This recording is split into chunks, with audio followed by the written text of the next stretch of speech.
All right, a very good evening, everyone, and welcome to another edition of In the Blue Corner. This is Vince Locissano, and joining me, as always, is Stephen Khatib as we dissect the Carlton and Melbourne game last night and talk about a few other issues in the world of the Carlton Football Club and the AFL.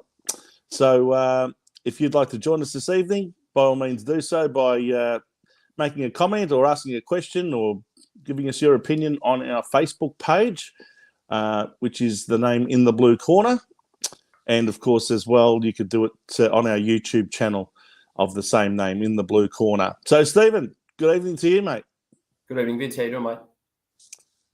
I'm not doing too badly for a Carlton supporter. That's 3 losses in a row now, and what a heartbreaking loss that was last night. We stole defeat out of the jaws of victory. I think that's how a lot of people are putting it today. Absolutely.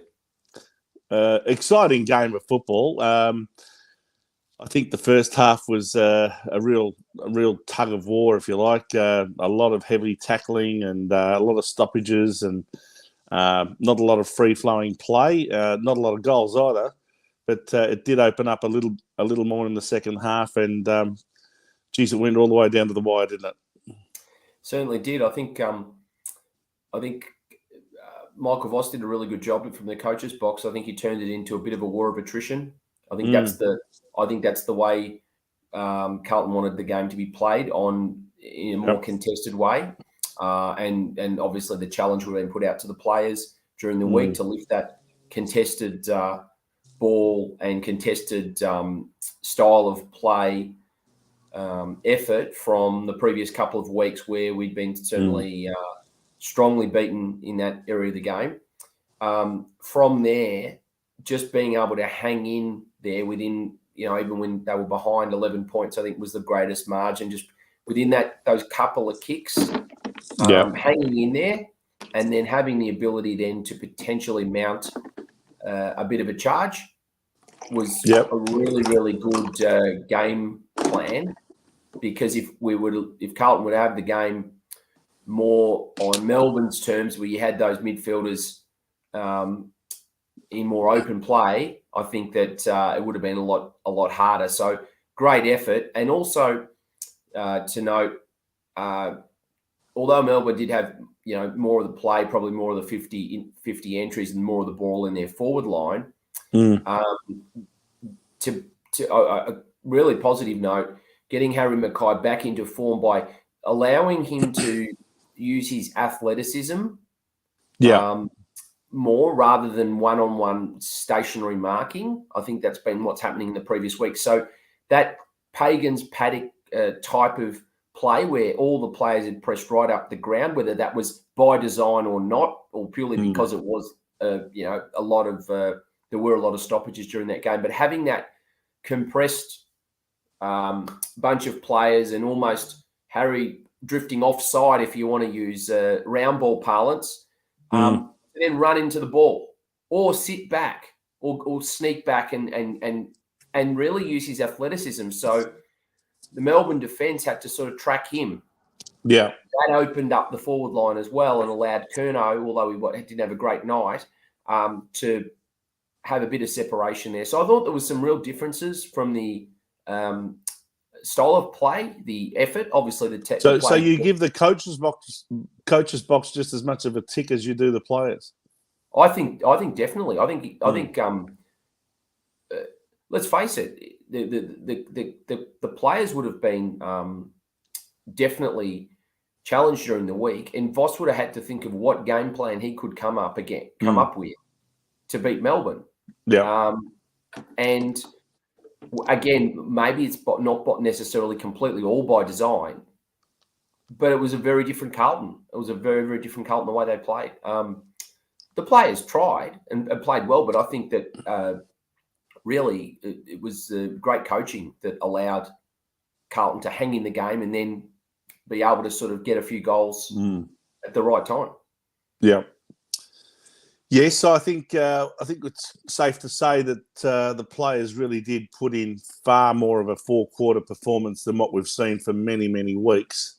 win, lose or draw, and they were very stiff to lose in the end, and it would have been pretty heartbreaking for not only the Carlton fan base, but the players themselves. They looked pretty spent at the end of the game, and they knew that they'd given it their all. It's just that last couple of minutes where I guess we're not quite as well drilled in how to handle things in that situation as maybe what Melbourne were. But maybe that'll come with experience. But I think you're right. I think they got it largely right last night in terms of the style of play. The players at least backed it up with genuine effort. I think we could see that for 4 quarters.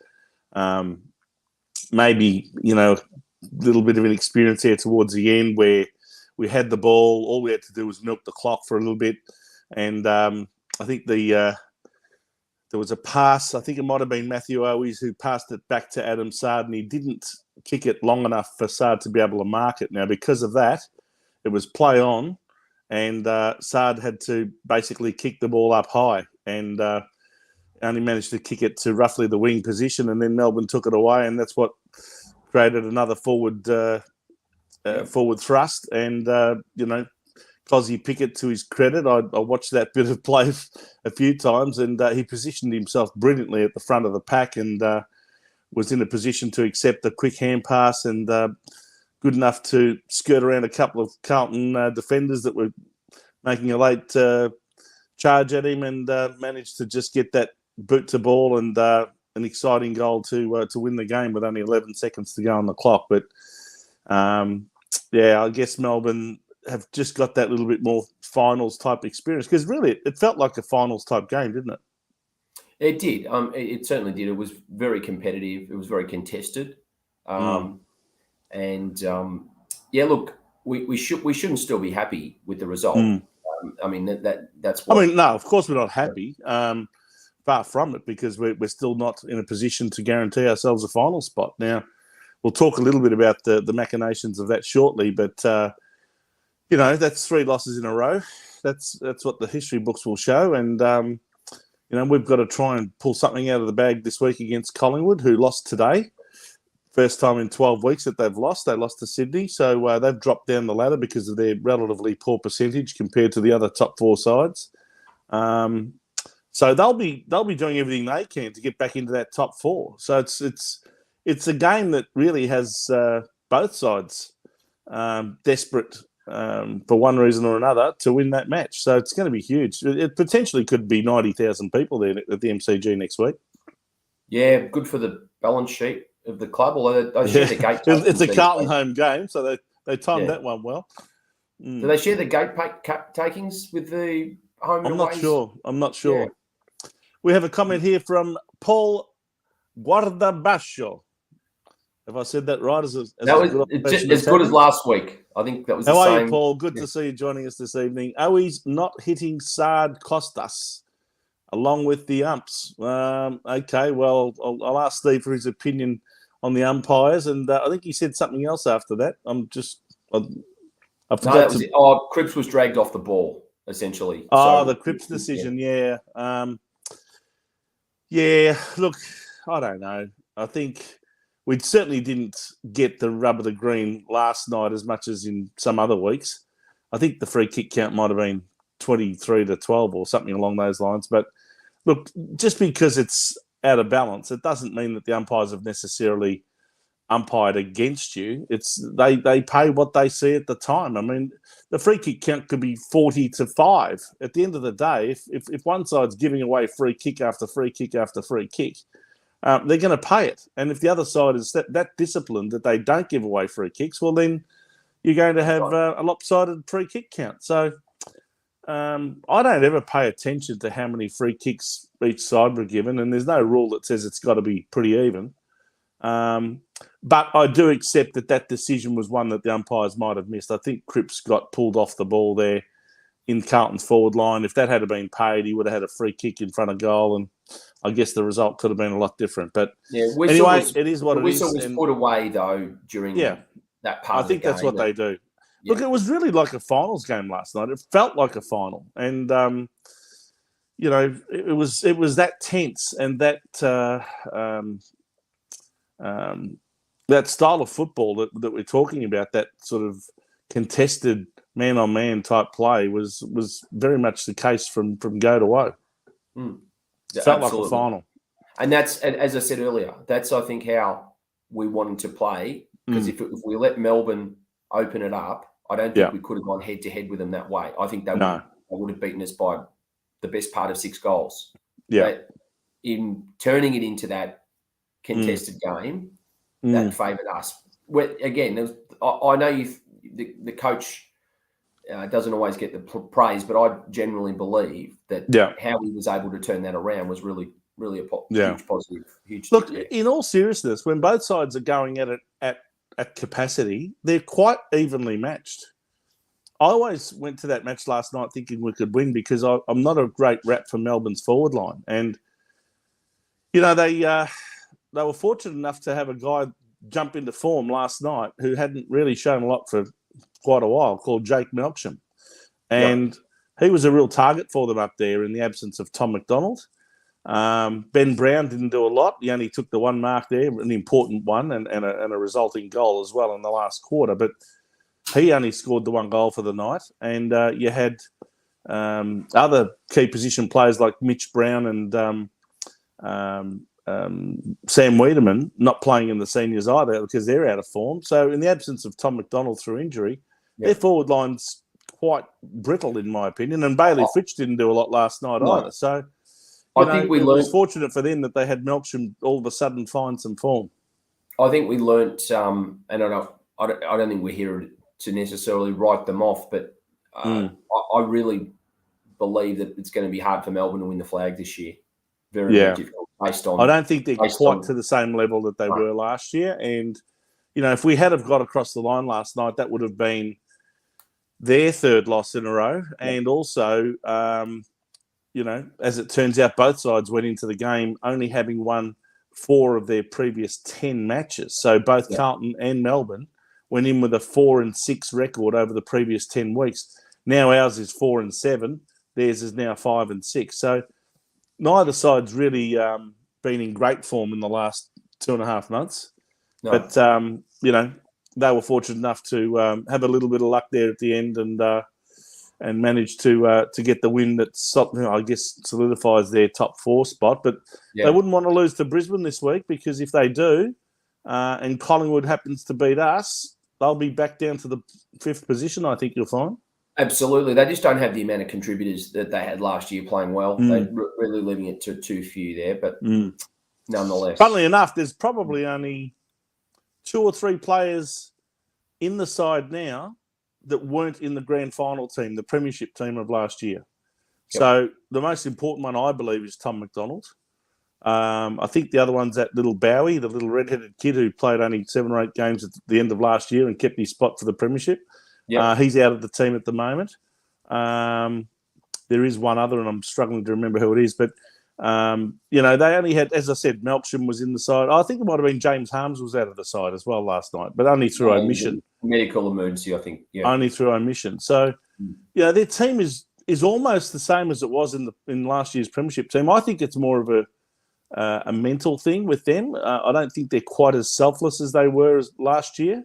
They're not quite playing for each other in the same way that they were last year. So I don't know if last night's win is going to trigger them into action just ahead of the finals. They would be hoping for that. But as far as we're concerned, we've got a big job to do this week because in all likelihood, if we don't beat Collingwood, it probably means we won't make the finals. However, there are still 2 scenarios where we could still make the finals, even if we lose to Collingwood next week. And I'll just quickly go through those.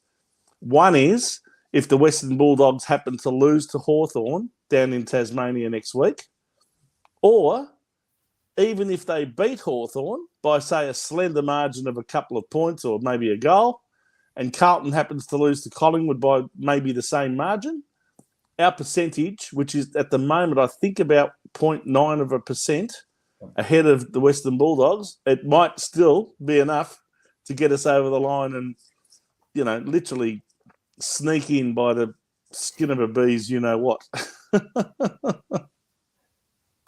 So that's still a possibility. Even if we have a narrow loss and they have a narrow win, we may still get in on percentage. But look, the more likely scenario is that they'll probably have a reasonable win over Hawthorn. Hawthorn were pretty terrible today against Richmond. But they do tend to play better in Tasmania, I think. And, of course, we have to play Collingwood. That's going to be a blockbuster and a half. And it's going to be yet another game with a finals-like atmosphere, you would think. Yeah, absolutely. Absolutely. Okay, well, let's just quickly go over the game. And, of course, as I said early on, there weren't many goals scored. At quarter time, we managed to have a 1-point lead, 139 to 128. I thought Melbourne pretty much dominated the quarter. We snuck in right at the end of the quarter for a goal and a point, and all of a sudden we're in front. They worked very hard, but only managed 1 goal too for the quarter. So I thought we were a little bit fortunate to be in front by that point at quarter time. What did you think? Yeah, I think there was late goals. I think they probably dominated that first 3 quarters of that first quarter. And there's one late goal. Yeah, they couldn't put it on the scoreboard. And then the second quarter, a little bit more. They scored 3 goals 4, and we scored 2 goals 1. So they were 4-6-30 to our 3-4-22 at half time. And in this quarter, I thought they were the ones that were a bit fortunate to be 8 points in front at half time after we played a lot better, I think, in the second quarter. Yeah, and they kicked those late those late goals themselves, really, and we turned the dial up a bit. Yeah, and certainly started to find a bit more rhythm. Got the ball more in our forward line as well, and they had to do a lot of defending. My word.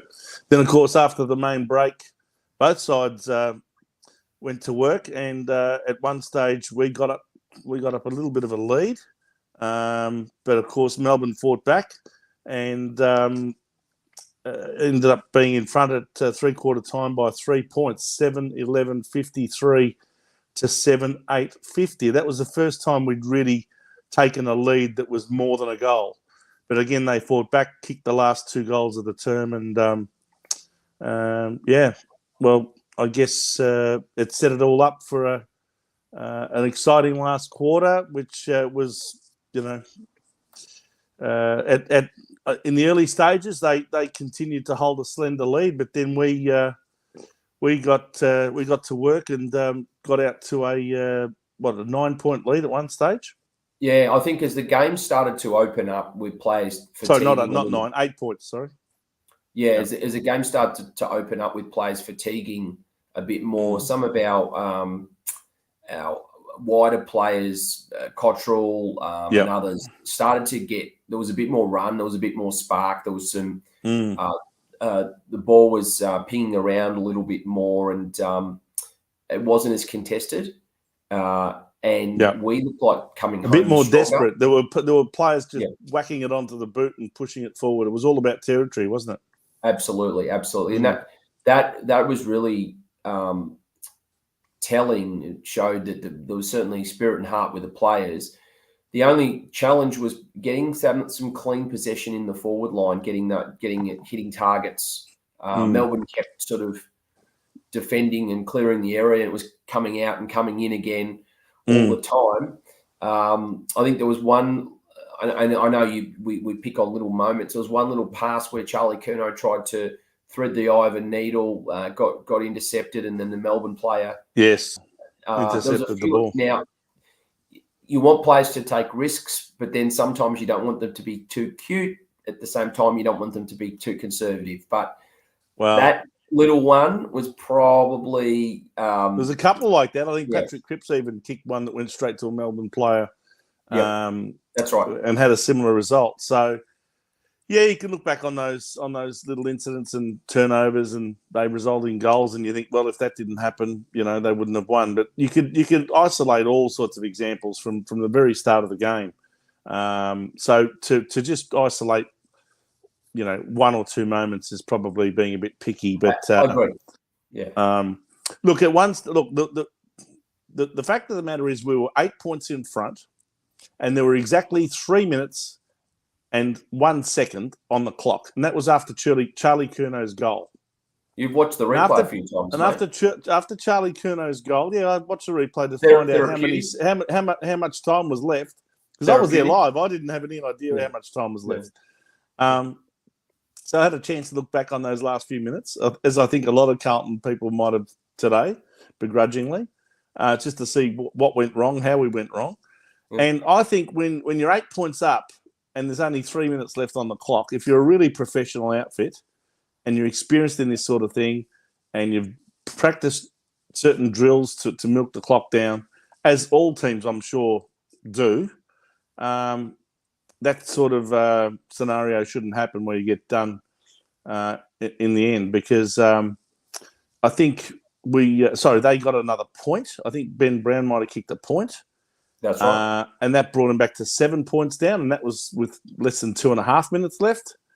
But then I think the piece of play that probably really cost us more than anything else was when Max Gawn got that ball outside the 50 and he booted it into the goal square, and Jake Melksham took a mark around 4 Carlton players. And I couldn't believe that not one of those players could at least get a fist on the ball. I mean, and the other thing was he was going to be lining up on a fairly acute angle, but one of the players then gave away a 50, whether he was arguing with the umpire or what he did, I'm not sure. But Melksham should have been forced to kick that ball on the angle and actually thread it through. And in the end, he just 50 metres. In other words, go back to the back of the line and he just waltzed in and kicked the goal. So the player was in the protected zone, and because they were worried about him playing on, that was the reason. Yeah.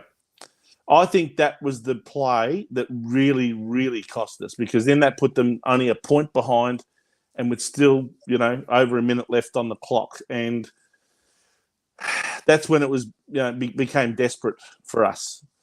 And but even with less than a minute to go, Charlie Curnow takes a mark. He passes it to Harry. He takes a mark. How we didn't, and then they started passing it backwards, and I think that's where we started going wrong, because that's when one of those passes went back to Sard and it didn't hit him on the full. So it wasn't a mark. He couldn't have milked the clock back another 30 seconds or anything like that. So, they're the little things that can really turn a game, and that's what ended up happening. Anyway, as I said, we tend to concentrate on those last few minutes, but you could isolate a lot of examples during the game that could have swung the game either side. Anyway, congratulations to Melbourne. That's a win that they'll savour for the ages. That's now 7 in a row that Melbourne have won against Carlton. I can't remember any time in my life where I've seen Melbourne have a string of wins like that against Carlton. I can tell you that. Maybe in the 50s. Back when I was growing up, we were the ones who had the big string of wins against them back in the 80s and that sort of thing. Go on. Maybe in the 50s, possibly, but you weren't around at that stage. But that would have been I'm not that old. Their glory. There would have been their glory years. Yes. Yes, indeed. All right. Well, Steve, from a playing point of view, if we're going to isolate some players, let's go straight to the votes, shall we? Who did you give your 3, 2, and 1 to? Yeah, I gave 1 to Mackay, 2 to Cripps, and 3 to Doherty.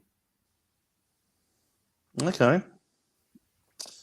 That's interesting. Yep. Okay. So Cripps, what did you think of Cripps getting booed by the Melbourne supporters early on in the game? I think they only did it for one or two possessions, and then they were pretty well mounted after that. I find Melbourne supporters quite funny, actually. They like to have a go at you, but they do it in such a sort of classy and non-offensive way. They're generally pretty well behaved and well mannered, if you know what I mean. They're the sort of supporters that don't get very feral. Yeah, why boo? I get booing Darren Milburn, for example. Oh, sorry, we're going back a few years now. Sorry, because he knocked out Stephen Silvani. Yeah. I get that, but that's with justification. But they're now booing an opposition player who's done nothing to one of their players. He simply got off a charge because the club decided to appeal his suspension And, the lawyer representing him, who used to be a Carlton board member called Chris Townsend, QC, got him off at the appeals board. And by the way, Chris Townsend, QC, was one of the guests where I was last night in the Melbourne Coterie. And he was there with another board member, Craig Matheson, who's still a board member. Chris Townsend, of course, jumped off the board at the end of last year when the heat started to come on, and decided to resign from the board before time. But he was there last night, and so the Melbourne supporters are booing Cripps. But look, at the end of the day, Cripps leaves these things to the club. It's not his fault that the club decided to appeal the decision and try and free him up to play not only last night but against Collingwood. When Barry Hall got off against Maguire in the prelim, right? Do they boo him? Does the opposition team boo him because of that? I don't think so. Andrew Dunkley. I mean, we're going back. Lots of people. 1996. Andrew Dunkley. So we are going back after the prelim final against Essendon, knocked out James Hurd, I think. That's right. Or certainly gave him a nice cut under the eye for when he won his Brownlow a couple of days later. So when he wins his Brownlow, he's got a nice big gash under the eye, thanks to Andrew Dunkley. And again, the Sydney Swans board or administration decided to appeal Andrew Dunkley's suspension and ended up winning. So did Andrew Dunkley get booed by the North Melbourne supporters in the 96 grand final? I don't think so. Yeah. But I'll tell you one thing, he didn't play a very good game. I think it was a huge distraction for him. Absolutely. But this is just the sport, right? At the end of the day, anyone would do it. So booing him, I mean, that's that. It's a bit silly. Yeah. Yeah. Anyway, Cripps last night, I think he played a pretty good game too, I must say. He really tried all night, I think, don't you think? Really tried hard. And look, that would have been tough for him because he would have had all the focus and media attention and so forth around him and wouldn't have known if he was playing. Yeah, yeah. I think it was a good return to form for Jack Martin. He kicked 3 goals. I mean, you can't expect much more out of a sort of half forward than 3 goals a game. I think that was heartening to see that he had a little bit more impact on the game. No. I actually say the opposite. You're gonna really? That was more annoying because it was annoying to you that he kicked 3 goals. Yes. Yeah. Why is that? Because he played. Because you say why can't he do that every week? Is that what you're saying? No, not every week, but he actually tackled and chased a bit too, right? Yeah, in that he did. period of the game. I don't know what it was. Maybe he's watching this program. But no, he was good for a quarter. What I'm more saying is, why doesn't he bring that effort? The 3 goals was great, and he was creative, and the forward line functioned a bit better than what it had in previous weeks. But why? Where was that effort? Where's that been? Is that just part of? Is that one of the handful of good games he plays every year that we then that gets him another contract for next year? Yeah, this is it. And so that's probably what he's thinking. If I don't turn it on in the last couple of weeks, if we don't make finals, I've only got the game against Melbourne and the game against Collingwood to prove that I should be retained on the list. And playing a game like that probably does tempt the list management team to give him another contract. Absolutely. So definitely it was good. No question about that. And he did his job, and it was chasing and tackling, and definitely that that quarter where, that was what he's supposed to do. And that's what you'd sort of expect from him every game in terms of endeavour and effort and defensive pressure. Previously, he'd been running on railway tracks, just in straight lines. No lateral movement, not really trying to bring... Now, people say come back from a calf injury and everything, but this has been seasons of this. This has not just been... one. No, you're right. Anyway, when I say I'm annoyed in a good way, not a bad way. Well, look, so you just to reiterate your votes again, you said 1 vote to Mackay. 1 to Mackay. I thought he was really good, especially early in the game. Yeah. And presented I options. could tell he was going to be on last night. You could tell early on that he was prepared to run and crash packs and take contested marks and that sort of thing. He's a real gazelle when he wants to be. He's got that athleticism that opposition backs can't match. And I think giving him that space, whether it was by design or not, allowed him to run around the second half of our half of the ground, our forward half. And really make it difficult for them and create lots of one-on-ones. So 1 for him, 2 for Cripps, as we mentioned, and I thought Doherty was just amazing. You thought Doherty was the best player for us?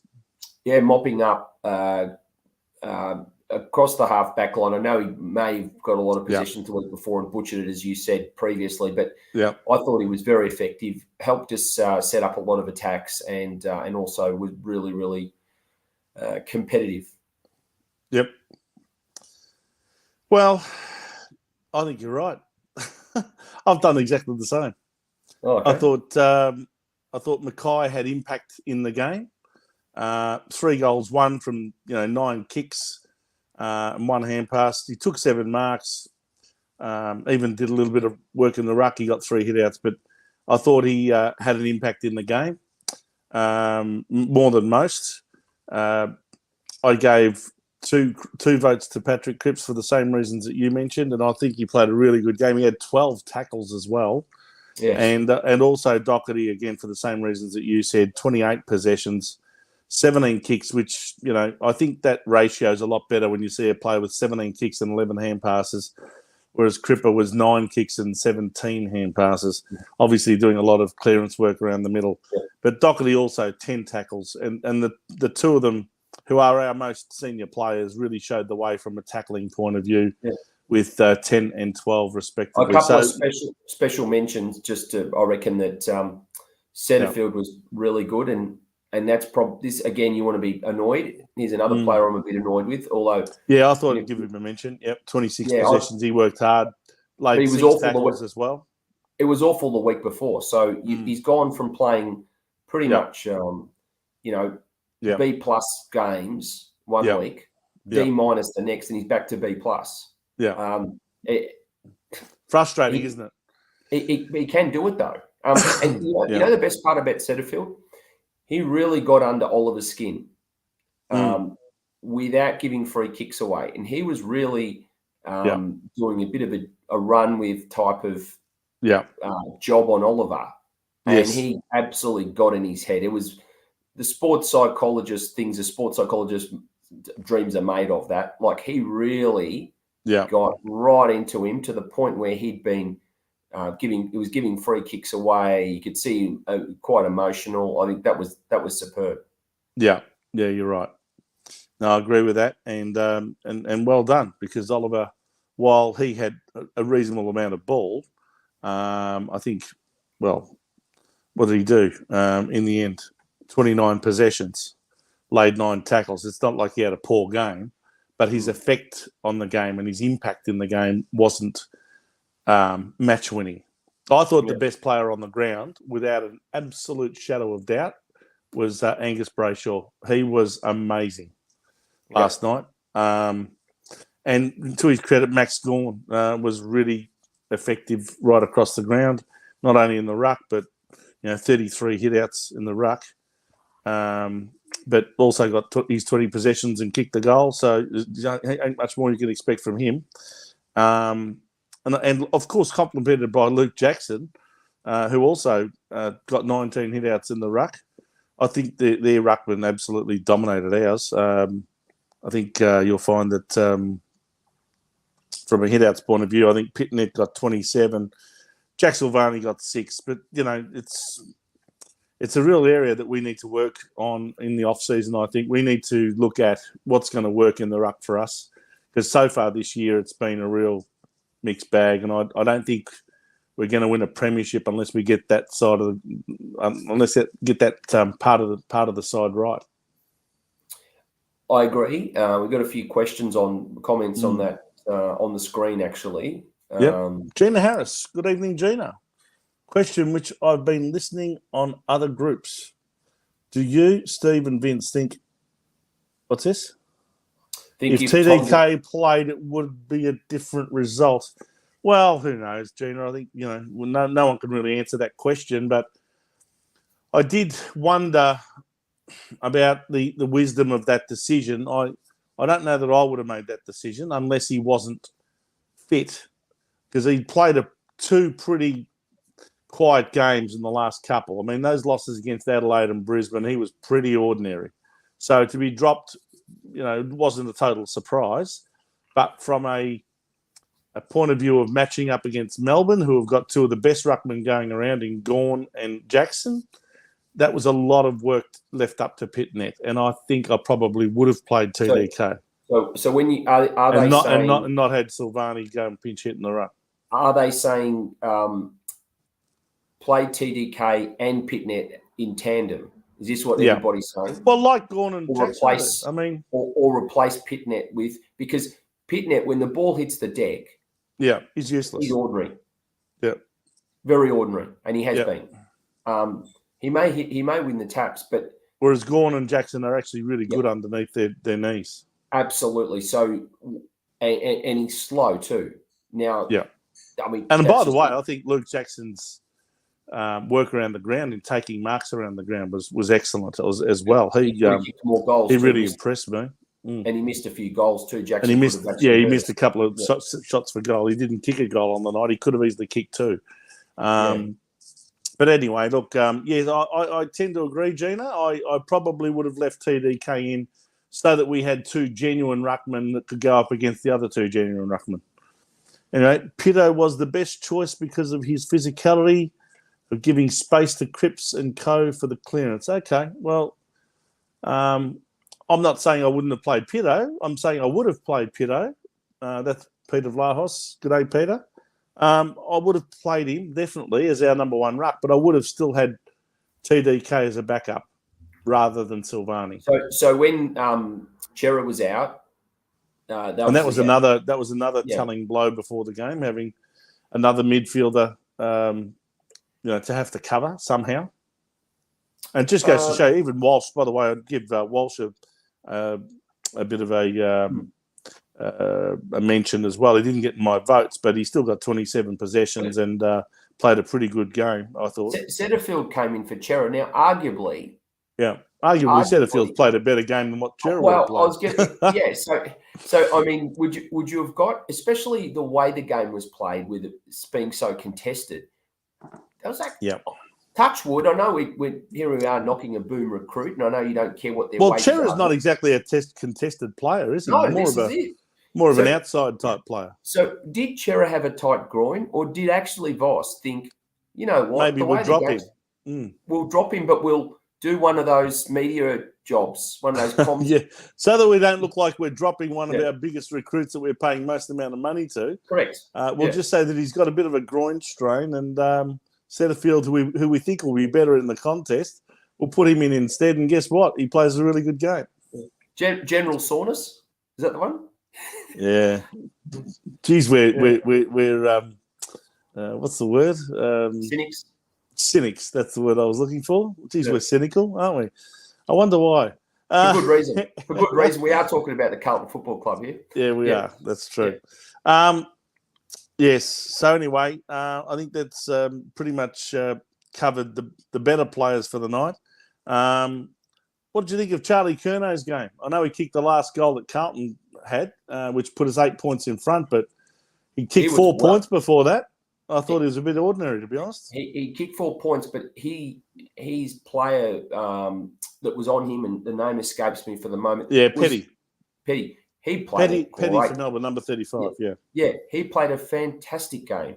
Like, he literally was on his trail. In fact, got in front of him on many occasions to actually intercept. Now, was that bad from Curnow? Maybe he could have zigzagged a bit more and made it more difficult, but really, I think he was beaten on the night. He was. Actually, when Curnow took that mark in the last quarter, and then, I watched Petty and he threw his head up in the air, and it reminded me of when Mick Martin threw his head up in the air when he kept Gary Ablett quiet for the entire preliminary final of 1994, and then that kick from Lee Tudor came in from the boundary line, and Gary Ablett was there to take the mark, uncontested, basically. And Mick Martin was like, "Oh my God, I've kept this bloke quiet the whole game," and he pops up there and wins the game for them. You it only reminded have me to of give. that. You only have to give a good player an inch at the right time, right? And That's they'll right. work. Yeah, well, that's what happened, and I think, obviously, Curnow went back and kicked the goal, and Petty probably thought, "Oh my God, my man's going to end up winning the game for them." But anyway, it turned around again. It was certainly a game of twists and turns and momentum changes at various moments. But anyway, I guess that's the way it goes. Players that you thought were a bit disappointing on the night that would be worried about keeping their spot in the team.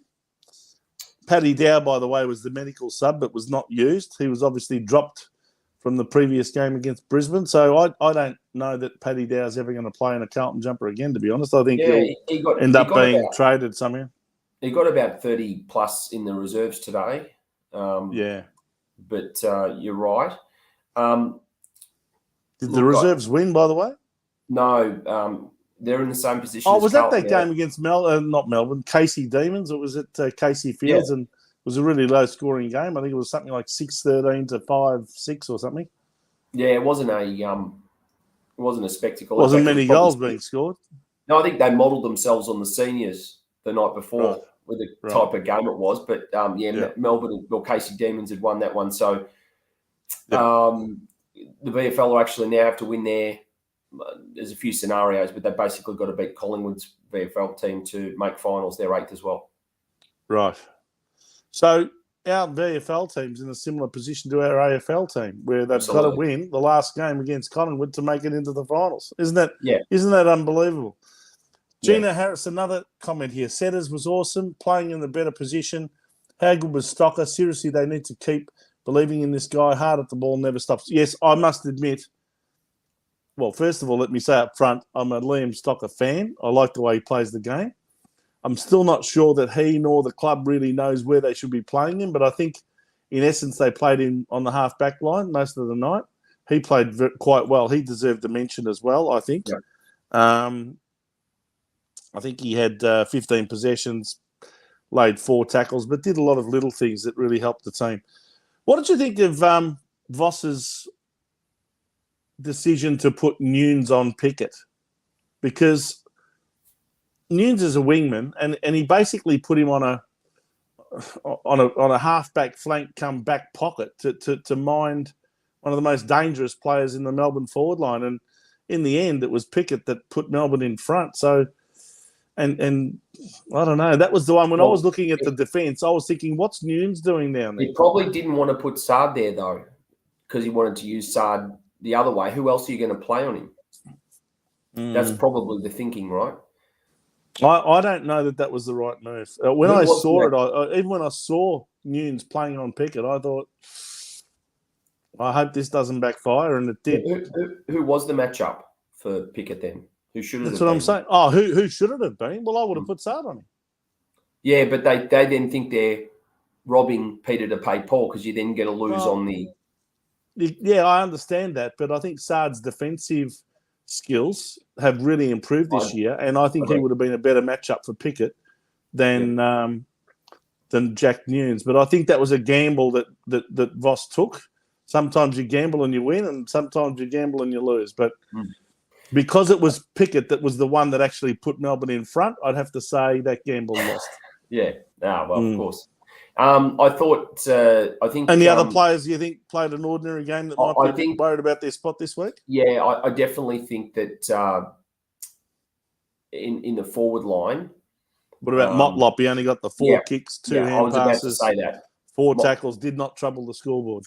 And not just that. And not only that, all 3 of those small forwards. Durden only kicked the 1 goal from only 8 kicks and 3 hand passes. And the other one is Owies, who had 9 kicks and 1 hand pass, only had 1 point. So the 3 of them only had 1 goal between them. Owies was better around, at least in general play. Motlop, though, getting into a bit more detail, but his positioning, his running, it was all wrong. It was all completely wrong. And He's only 18. I guess the kid's going to learn. But absolutely, yeah. But the question is, do you play him against Collingwood, where you can't afford to have that sort of thing happening next week? Yeah. No, that I agree. I just think that there's too many of them. I just think that 3 small forwards is just 3 forward pocket types is just too many. Yeah, that's my feeling anyway. Wiedering was disappointing, and he had a very sort of off night there as well. I mean, you can't bag him though. He'll bounce back, no doubt. But he was quite quiet. And Nunes, as mentioned earlier, and look, probably Pitnet's the other one was got to lift a bit more. And Pitnet only had 4 possessions, two kicks and 2 hand passes. He did get 27 hit-outs and laid 3 tackles, but 4 possessions for the ruckman, I think's not enough. Well, especially when your main opponent Gawn gets 20 and kicks a goal. Also, you look at Gawn around the ground. Even when he didn't get the ball, he was knocking it on. He was creating a contest. He was bullocking. He was a ruck rover / ruckman. He was doing all sorts of things. Yeah. Pitnet was simply there to tap the ball, knock the ball at the hit-outs, and that was it. He was really ineffective. Yeah. Outside. But does he lose his spot for the time? I don't think they're going to drop him for Collingwood. Well, I think they've got to try Pitnet and De Conning together. Because you've got Mason Cox for Collingwood. You've got Mason Cox. You've got two tools there, right? Yeah. I think they've got to stick with him and say, right, well, you're the number 1 ruckman. We're going to stick with you. You're up against Cameron, and you're up against Mason Cox. So, that's what you're up against. And I'd bring TDK back. He's had a week's rest. I'd bring him back for that game myself. Yeah. But that's me. That's my feeling. I think all 3 of those small forwards should be nervous this week as to which one's going to get dropped, because I think one of them will get dropped. Yeah. The other one, I don't think they'll drop Wiedering. He did have a quiet game, but obviously they're going to stick with him. I thought Lockie O'Brien got absolutely murdered last night. Brayshaw just took him apart, completely took him apart. I thought Cottrell played better than O'Brien on his wing. In fact, Cottrell was quite a creative player at times. Yeah, especially towards the end. It was a beautiful kick he had at one stage that he bent around his. I think I'm trying to remember who marked it right in front of goal, but he was on the 50-metre line roughly, and he saw out of the corner of his eye there was a loose player, and he swung it around on his right foot, basically to the front of goal, and that player marked the ball and kicked the goal. So I'm trying to think of who it was, but it might have been Mackay. I can't remember exactly, but anyway, or Silvani. Was it Silvani? No, it wasn't Silvani. Jack Martin. It was Jack Oh, Martin. it might have been. Oh, Jack Martin. That's the one. It was Jack Martin that kicked it from right in front. Yeah, so I think Cottrell's still very much justifying his position in the team. The other one I think, apart from O'Brien, that would be nervous this week is where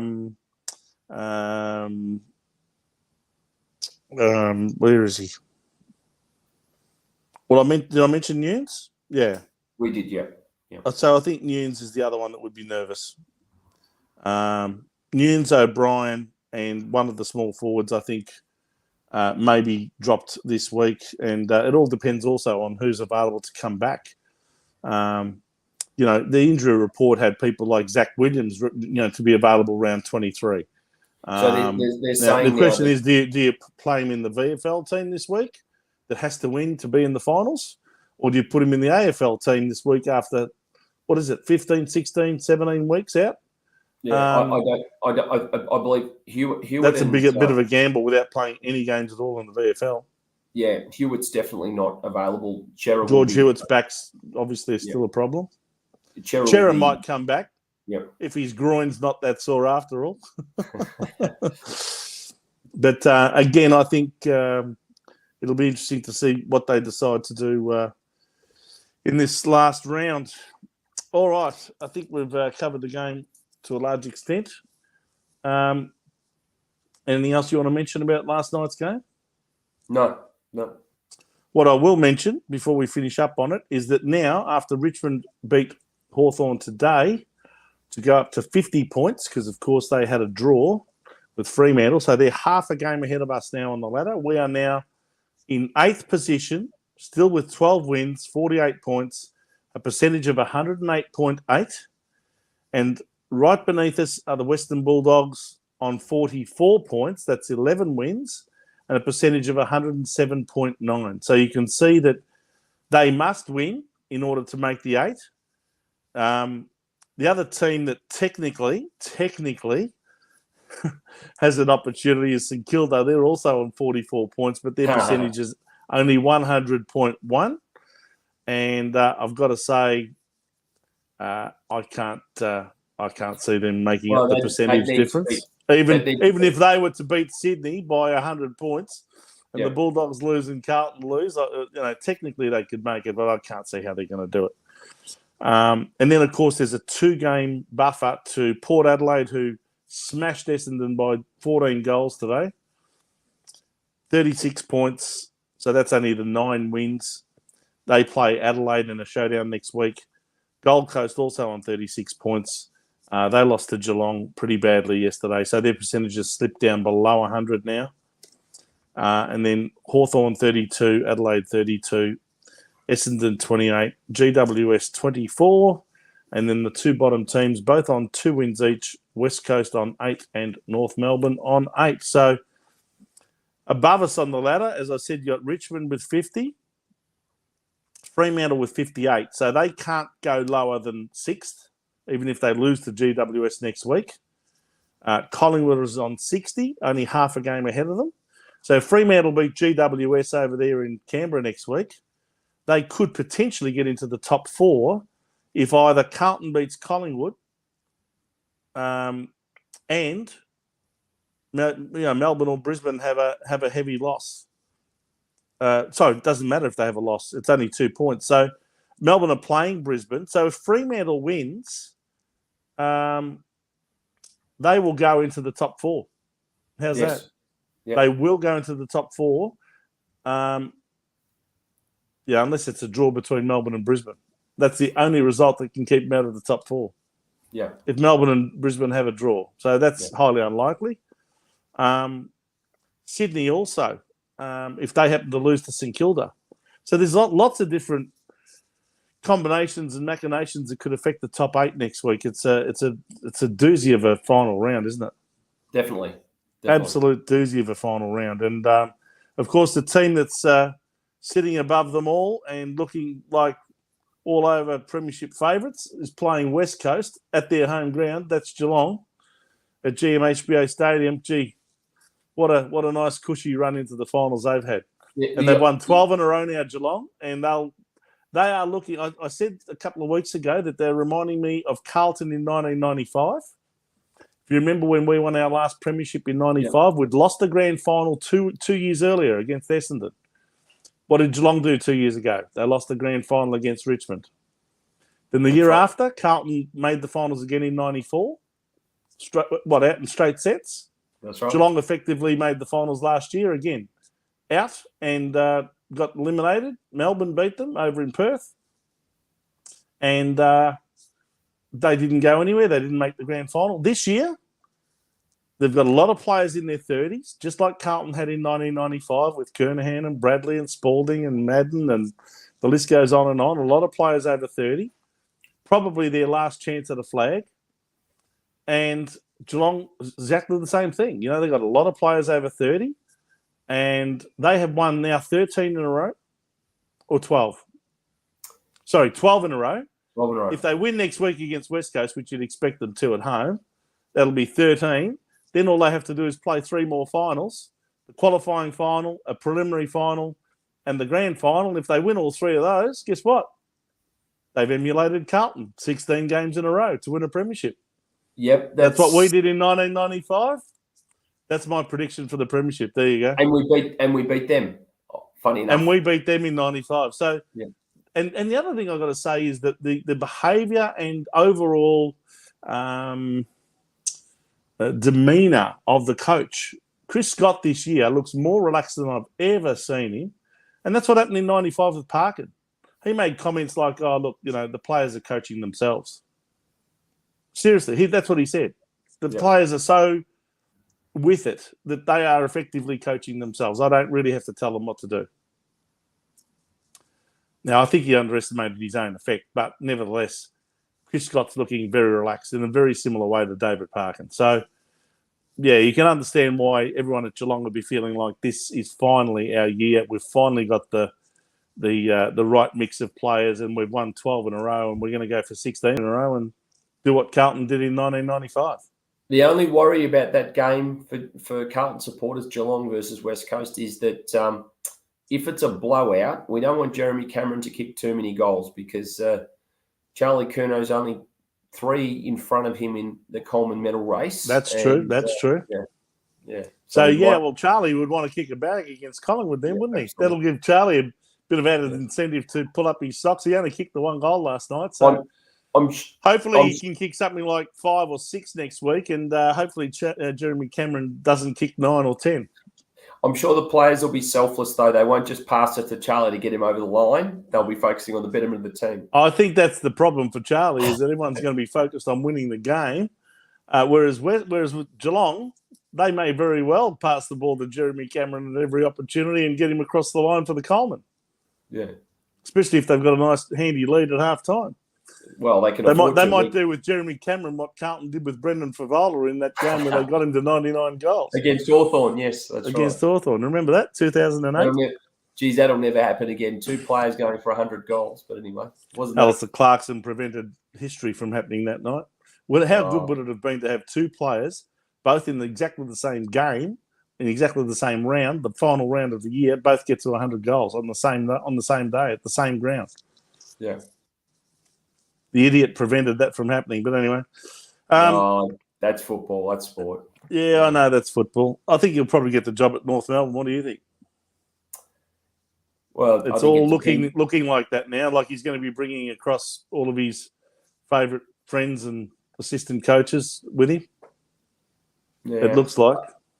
Well, it'd be interesting to see how that ends up if that's the case, because they are not stable at all off the field, and that'll be very interesting when Alistair Clarkson comes in and how that works out. Yeah, I think he'll definitely want to coach next year, because any more than 1 year out, I think you start becoming irrelevant when you've got 2 and 3 years out. You see Ross Lyon now.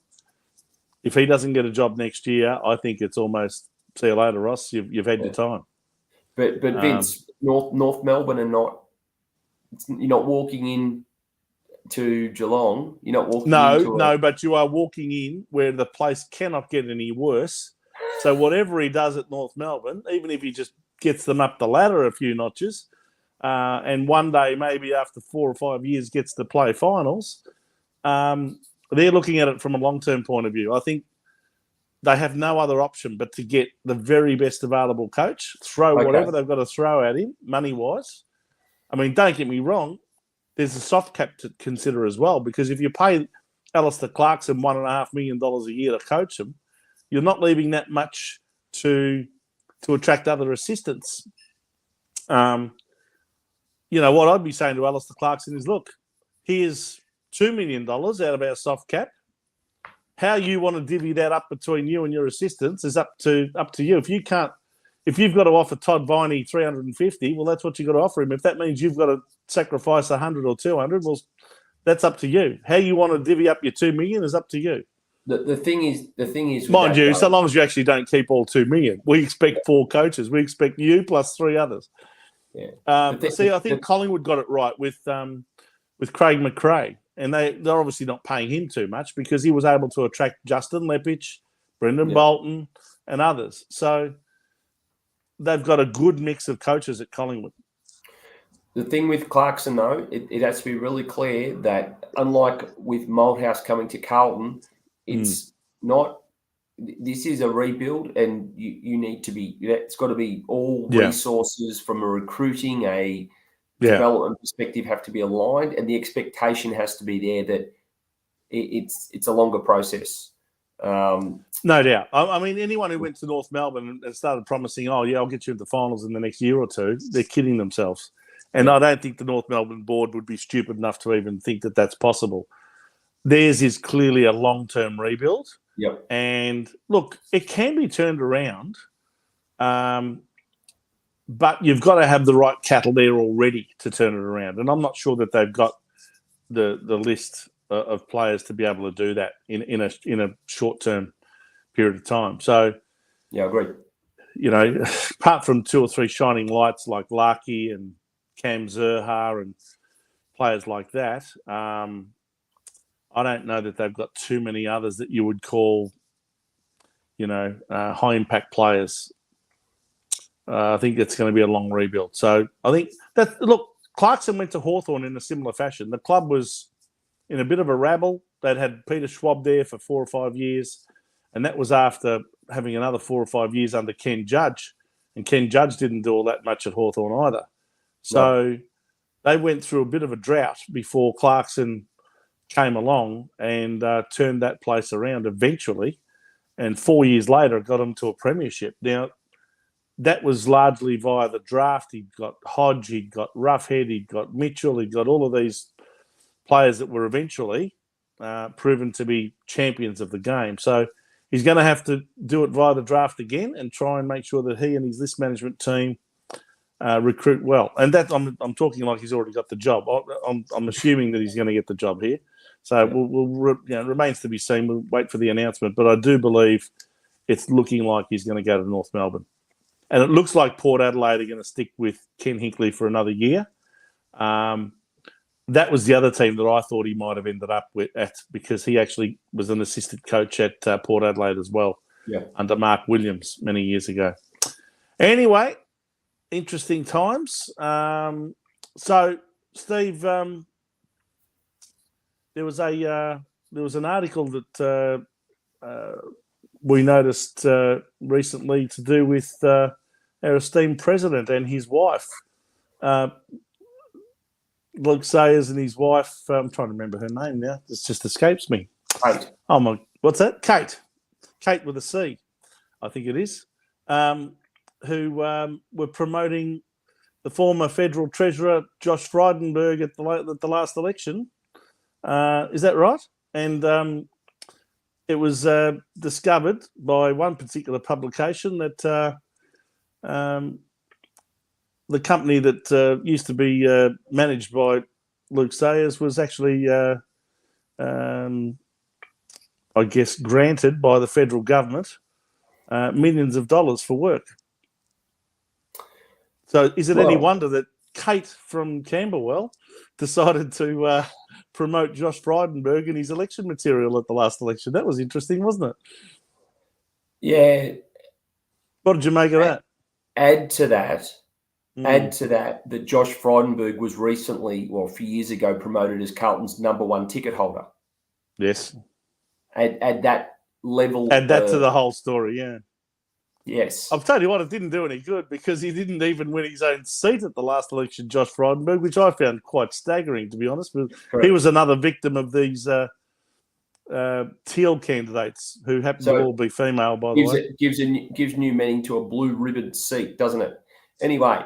There are no such things as blue ribbon Liberal seats anywhere in the country anymore. Pardon the pun, the blue ribbon seat, if you got my joke. But anyway, so that also now the complexity is a bit further because Carlton received some federal government funding for the redevelopment. So you've got to the tune of I think $10 million. Yeah, or was it 15? I can't remember whether the state government gave Carlton 10 and the federal government 15 or the other way around. I really can't remember, but it was one or the other. It's not sports rorts, it's not car parks, but it's something anyway. But what really shows is all the things that go on behind the scenes and all of the it's amazing. It's just unbelievable. I think the traditional term is you scratch my back and I'll scratch yours. The least, obviously, that Mr. Frydenberg was able to count on in return for the $4 million plus that Sayers' company received was to at least have Sayers' wife spruik Josh's, his virtues by way of campaign material at the last federal election. Yet at a state level, it's all things Labor. Oh, yes, he's very well connected with the Andrews government, that's for sure. Yeah, absolutely. And in fact, to be honest, the way Carlton Football Club operates today reminds me in a lot of ways the way the Daniel Andrews-led Victorian state government operates as well. And it's essentially a dictatorship. And Carlton operates in a very similar fashion now. Yes. So look, it's meant to look like there's democracy, but in reality, there isn't. No. Just goes to show, though, doesn't it, that all the things go behind the scenes. That really there's a lot of quid pro quo, a lot of relationships there, and the football club is being used very strongly to transact business. Now, what's most important is that the football club is neutral. The football club is not about politics or political affiliations or donors, so to speak. Rather, the best interests of what the members need, and that's where the focus should be put. But anyway, that's how it. That's the utopian situation, Steve. In reality, the club is used very often to advance the interests of certain people's personal and business interests rather than anything else. Absolutely. And certainly way above the interests of the Carlton members. Spot on. Sad but true. I just thought I'd mention that because that was an interesting article that I sourced during the week. What's all this? Oh, Carlton Mick. G'day, Carlton Mick. I'm what? I find it staggering it's become politics. Yeah, well, there you go. I think a lot of us are staggered as to how political the club has become. One of the things I wanted to mention as well yesterday that I noticed in the crowd, and I think it's totally inappropriate, and again, using political symbols within the football club. And I'm going to call upon now, and I'm telling you now, I'm going to be writing a letter to the club demanding that this be removed from the cheer squad. There is a flag that is flown within that cheer squad, and it is not of the Carlton colours. The colours are black, red, and with a yellow Carlton symbol in the middle. And it's essentially the Aboriginal flag colours. And I just don't think it's appropriate. I don't think it's necessary. And I think it really politicises our club yet again. So that one particular member of that cheer squad who's been there for a fairly long time, a fairly senior member of that cheer squad, who I suspect is behind that particular flag, can spruik the interests of the Indigenous community within the Carlton Football Club. Now, look, we do more than enough to recognise the Indigenous community via the Dud Nichols round, via all the other things that we do to show appreciation, as we rightly should, for those people who have contributed to our club. But to have that flag in amongst the navy blue and white flags that are flying, I'm sorry, that's a step too far for me. I'm not prepared to let this continue, and I'll be writing to the president himself asking for an explanation as to why that flag is flown. I mean, if I was to go along there and join the cheer squad and all of a sudden fly a Eureka flag, okay, or if I was to fly an Australian flag, I'd probably be condemned for it. But this particular flag is not condemned, and I don't think it's appropriate. And it's about time someone did something about it. So I'm not prepared to let this continue. It's just not right that we continue to politicise this football club, just because one particular member, whose Twitter account quite clearly expresses his feelings about Australian land being Aboriginal land, always has, always will be Aboriginal land, that sort of thing. That to me is just that's fine if you want to hold those views on your own Twitter account, but don't impose that on the rest of the Carlton community. I just don't think it's appropriate, whether you agree with that or not. It's just, yet again, bringing politics even further into our game and into our club. It's not on. Too far. What do you think of that, Steve? Did you notice the flag?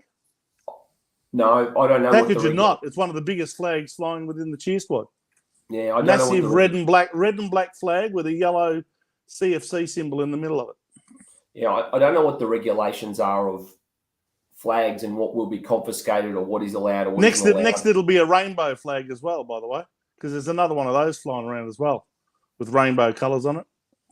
Yeah, I don't know what the regulations are. I don't really have a view either way on any of that. But and by the way, I want to make it clear that's not because I'm saying that I don't agree with the Indigenous community being recognised in the game of AFL football, but I think that happens already more than enough for a club to now. I mean, why doesn't any other club do this? No other club, as far as I know, has anything like that going on in their cheer squad. And that, to me, is poor management on behalf of whoever's in charge of that cheer squad to allow that flag to be flown. Anyway, that's my view on it. I don't know what anyone else thinks. By all means, let me know what you think if you're out there. I'm more than happy to have anyone challenge that view or agree with it. It's up to you. It's a Carlton flag, Vince. What's that mean? It's not a Carlton flag if it's not navy blue and white. I'm sorry. It might have the Carlton symbol in the middle of it, but it's not our colours. And clearly it's meant to be signifying the Aboriginal colours. And I don't, the Aboriginal flag. I just don't agree that all this business should be creeping into our club and into our game. I think there's more than enough. Under Glenn McLaughlin, the game's been used and the competition's been used to further the causes of all sorts of political interests and social justice issues. I think it's been overdone. I think people are over it. They're sick of it, and they just want the game to be the game that they can enjoy and get away from the troubles of the world and all that sort of thing, so that they can have a release from all of that sort of political stuff. Anyway, that's my view on that issue. I'm more than happy, as I said, to have anyone either agree with that or challenge it if you want to. Steve, any other issues you want to talk about? No, other than probably the biggest. I think probably what's coming up is the biggest week that probably Carlton have had for a long time. It'll come down to the last round, and I suppose the pressure of having to win that game and make finals. The pressure also of obviously the president placed on the coach of making finals was a... Well, this is going to be the big question this week. I mean, we probably shouldn't talk about it until next week's game's already, been won or lost. But if we fail to make finals, I can't possibly accept what will no doubt be the club message, and that is that, oh, no, we've still had a successful season and we've still improved on last year and we've taken giant strides into, being a side that competes over the next few years in finals and all this sort of thing. When you're 8 wins and 2 losses after 10 rounds, you should not only expect to make finals, but you should be setting your sights on top 4. Now, to then lose 8 and only win 4 out of your next 12 games is a massive fail if that means losing your spot in the final 8. And if we don't make the finals because we lose next week and the Bulldogs take our spot, I think that's got to be seen as a failure. I'm sorry, but that is a big fail to me. Whereas if we were 4 and 8 after the first 12 rounds and won 8 out of our next 10, last 12, everyone would be saying, next year. What a great comeback. Yeah. But the reality is, when you are 8 and 2 after 10, you've set the standard, you've set the bar. You don't then say, now that we're losing games left, right, and centre, let's now look at what we were at the end of last year and compare ourselves to that. No, that's just a losing mentality, and that's trying to find solace and comfort in failure. I think when you're 8 and 2 after 10 rounds, I wouldn't know any other team in the history of the game that's been 8 wins after 10 matches and then lost their spot in the finals, especially since there's been a final 8. Maybe when there was a final 4 or final 5 or that sort of thing. But since 1995, I think, or 1994, we've had, might be since 1995 when we had the introduction of Fremantle. I think that's when we became a final 8. And Actually, no, it was 1994 because I remember we played Melbourne. We finished second and they were seventh. Remember that? And they beat us at the MCG. And then we played Geelong the week after and got beaten by them as well. So, yeah, anyway, it was around that time. It was almost 30 years ago. So in the last 30 years, since the final eight, I dare say you wouldn't have found any team that was 8-2 who didn't at least keep their spot in that top eight. If we don't make it next week, I think we'll be the first. Now, going a little bit softer on them, though. Yeah. And we talked about this last week. The draw is all over the shop, right? So, well, hang on. Can I just stop you there for a second? Yeah. You're going to take it softer. I think we've had the most kind and generous draw of any team in the entire competition.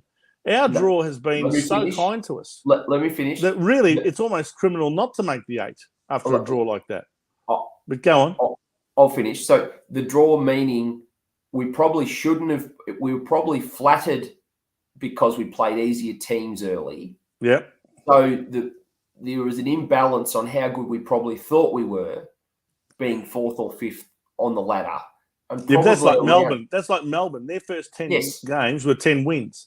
But as it's turned out, those 10 wins were against teams that today are no higher than seventh on the ladder, and that's Richmond. Absolutely.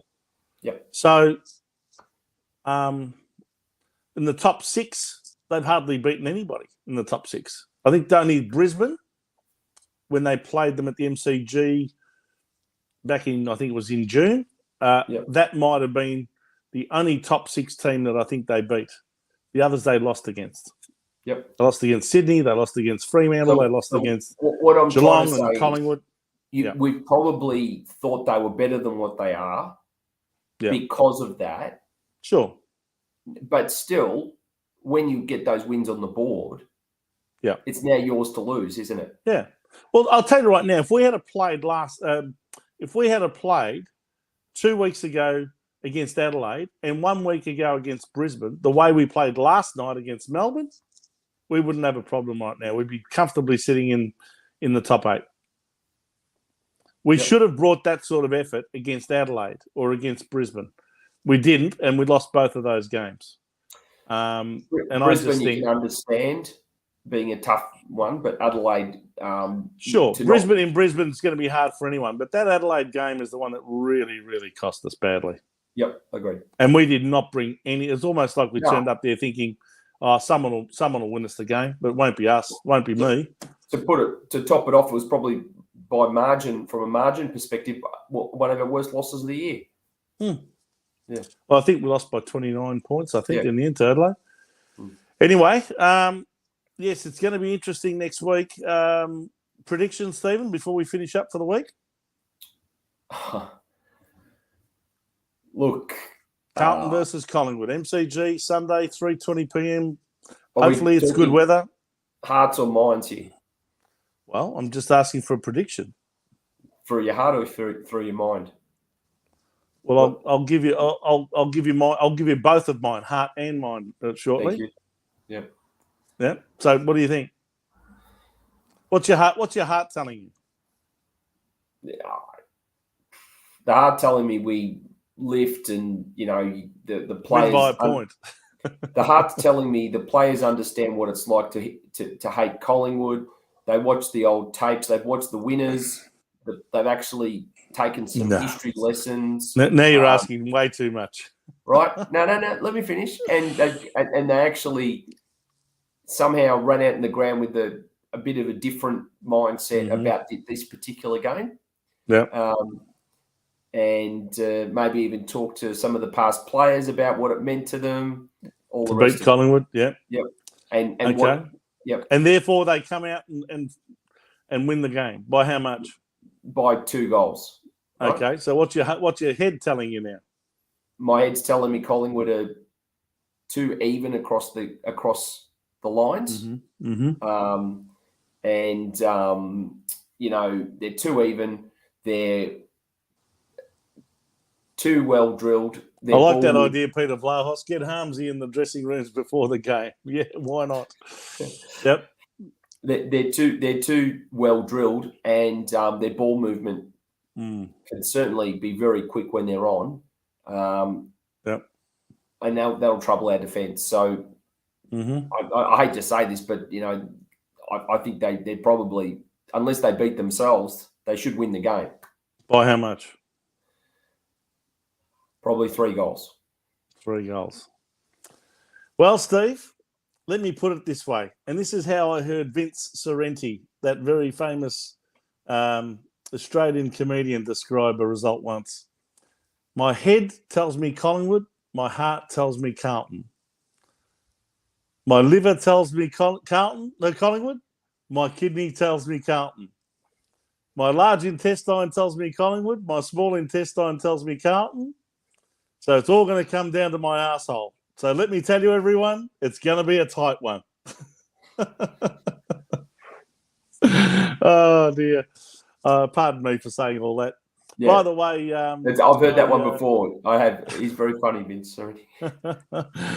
I just wanted to quickly mention before we finish up a fantastic function that I went to on Thursday for the reunion of the 1972 Premiership team. That was the 50th anniversary for them, and the 40th anniversary of the 1981-82 back-to-back Premiership teams as well. So it was all held on the one day in the one big function. It was over 1,000 people there in the Victory Room at Marvel Stadium. This is a Spirit of Carlton function, of course, which is the group that was formed by the past players and run by the past players and controlled by the past players up until a few years. Yeah, let me finish. Up until a few years ago. Then, of course, the club, in its capacity as a dictatorship, decided to take it over, and decided that, in its wisdom, it would from now on run the functions and take over all of the financial side of everything. And of course, they effectively do nothing for the Spirit of Carlton other than to raise money, a lot of money, by holding a function like this. But anyway, I've got to say it was a very good function and great to see some of the old players there that day and coaches. Of course, John Nichols being the captain and coach of the 1972 Premiership side. He was up on stage with Adrian Gallagher and Jeff Southby as they reminisced about that famous Premiership 50 years ago where Carlton kicked a record score of 28 goals, 9, 177 to Richmond, who were the red-hot favourites for the game, 22, 18, 150. That's got to definitely be the highest losing score in a grand final of all time.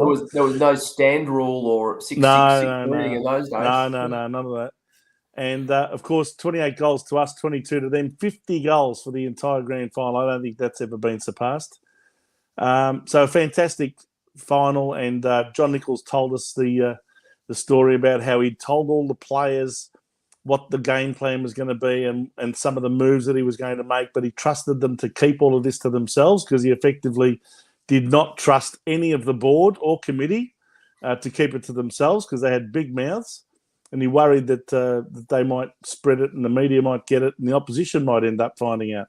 So he trusted the players, and not one of them spoke a word of some of the moves that he was going to make. Moves such as Percy Jones into the ruck and he himself in the forward pocket. Jezelenko back from half-back flank to play full forward. Robert Walls, obviously, at centre-half forward, ended up playing a great game. He was probably going to win a Norm Smith medal if there was one back in those days. Other moves as well. So they kept it all to themselves and went in with a game plan based on kicking more goals than Richmond. They knew that they couldn't keep Richmond down to under 100 points, that was almost, going to be a given, that they were going to score enough goals to get it well over 100. So the thinking was, let's make it a shootout and try and score more goals than them. And Nichols himself kicked 6 goals. Robert Walls kicked 6 goals. And Alex Jezelenko kicked 7 in an absolute goal fest. And, by three-quarter time, the game was done and dusted. In fact, they'd kicked 25 goals, 9, to three-quarter time. Can you believe that? 25 goals, 9, 159 at three-quarter time. And I think they had well over 40, 50-point lead. So they weren't going to get overtaken. They only scored 3 goals in the last quarter. Obviously, by that stage, they were pretty much spent, but Good tired, but still kicked 28 goals for the game, and incredible game if you ever get to watch it. And if anyone out there hasn't watched it, it really is a goal fest and a great game to watch. The other teams, of course, the 1981 and 82 Premiership teams. Do you know there was only 3 players that didn't play in 82 who played in 81? So there's only 3 changes to the team that won the 81 flag. And I think you'll find that was Greg Wells, the former Melbourne player, who played in 81 but didn't play in 82. Scott Howell, who played fullback in 81. I don't think he played in 82. And David Mackay, of course, who played his last game of football in the 1981 grand final. And the last kick he ever had was a goal in the last of his 263-odd games, I think it was. So they were the only 3 that didn't go on to play in the following year. The following year, we had Ross Ditchburn, the full forward from Western Australia. We had Robert Klomp starting on the bench. And Big Wow Jones, number 2, who played also in the ruck along with Mike Fitzpatrick in the 82 grand final. So they were the only 3 changes to the 81 side. It was a great team. They only had 20 players back in those days, 18 on the field and 2 on the interchange. So 23 players in total between 81 and 82. And, of course, Parkin was the coach. They were his first 2 years as coach of Carlton. So he was up there on stage along with Jimmy Buckley and, I'm trying to think of who else was up on stage with them. Was it Mike Fitzpatrick? I can't remember. I don't think it was Mike Fitzpatrick. It was someone else. Anyway, great memories of the 82 Premiership. And, it was a great celebration at Marvel Stadium. What was interesting to note was that Luke Sayers was there early on to make the speech as president. I could not see one other member of the Carlton board there. Now, that's not to say that maybe 1 or 2 hadn't snuck in that I didn't see, but I didn't see anyone else from the Carlton board there that day. Probably just allowing more paid customers to attend. Oh, come on, Steve. Don't let him off the hook. There's Brian McMahon. Brian, great to see you. Coast coached brilliantly from the ground level. Who's that? Coached. I think it's coached, so it's a typo. I sat directly behind the bench. He was inspirational and lifted the players coming on and off the ground. I'm sorry, Brian, are you talking about the game last night? Yeah, Michael Voss. Yeah. Okay, just my observation. Well, that's good. I'm glad to hear that he was. Right. Okay. I'm glad to hear that you approve of what you saw there. Brian's a great Carlton man. He was actually up on stage at my request a week and a half ago when we had the Peter Bosustow roast, and told the story about how he managed to recruit as a young lawyer at the time he was 40 odd years ago, managed to recruit Peter Bosustow to Carlton back in 1980 and had to deal with the Perth Football Club at the time. So he told his story along with Shane O'Sullivan about what happened once Bosustow came across. But Brian was largely responsible for that deal taking place. Because he was going to go to North Melbourne, I believe. Was that correct? Well, North Melbourne had actually signed Bosustow up on a Form 4. Now, Form 4 lasts for 2 years. And that Form 4 was signed, I think, at the end of 78, when Bosustow was, only about maybe 21.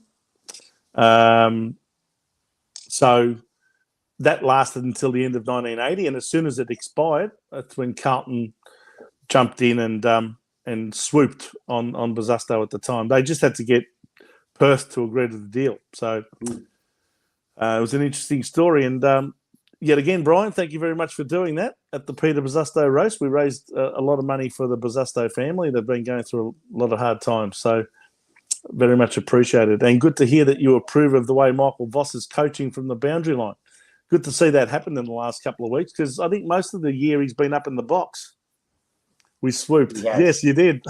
I think I might have to call you the crow from now on. That's what crows do, don't they? They swoop on their prey.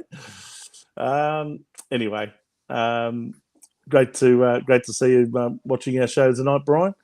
All right, everyone. It's gone well over time. I think we're 1 hour and 30 just about. So I think we're slowly becoming a 1 hour and 30-minute show most weeks.